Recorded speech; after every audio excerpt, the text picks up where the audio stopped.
Nagluto nga ho pala ako ng paksiw na tilapia, ginawa ko nga ho pala ang adobo at masarap daw nga ho pala sabi ng aking katrabaho, kaya naman ho ari ang aking niluto.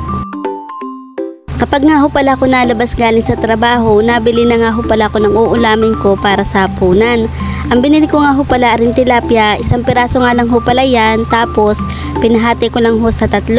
Ang binili ko nga ho pala tilapia yung buhay pa, tapos malaki, para ho pag hinati nga ho sa 3 ay malalaki pa ho yung pagkakagayat na rin. Kapag nga ho pala ako nabili ng tilapia, pinapalinis ko na nga ho pala dun sa aking binilhan para ho pagdating dito sa boarding house ay akin na lang hong huhugasan.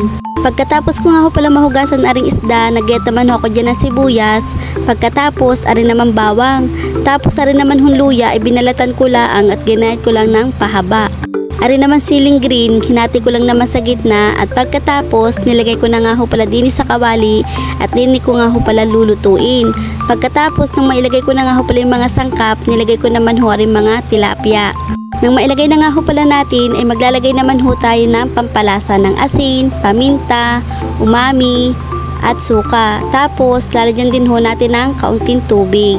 Pagkatapos nga ho pala natin malagyan ng tubig ay isasalang na ho natin din sa kalan, tapos atin nga ho pala yung tatakluban para ho mabilis maluto. Kapag nga ho pala nakulo na ho ari ay maglalagay naman ho tayo ng kaunting toyo para nga ho pala masabing adobo na ho ang luto dini. Naglagay din nga ho pala ko dyan ng kaunting mantika, hindi ko nga lang ho pala nabidyuhan. Tapos atin nga ho pala tatakluban para ho mabilis maluto. Kapag nga ho pala paiga na yung sabaw at okay na nga ho pala yung lasa, ay di ari na nga ho luto na yung ating adobong paksiw. Hindi ko nga ho pala maintindihan kung ano ho ang tawag ko din kung adobong paksiw o paksiw na adobo. Ay bahala na ho kayo kung ano ho gusto nyong tawagin din. Habang hinahango ko nga ho pala rin sa kawali, talaga namang amoy pa lang ay nakakagutom na. Tara mga kalinggit, kain ho tayo dini. Abay ano pa hong iniintay nyo dyan? Sumabay na ho kayong kumain dini, kumuha na ho kayo dyan ng bahaw.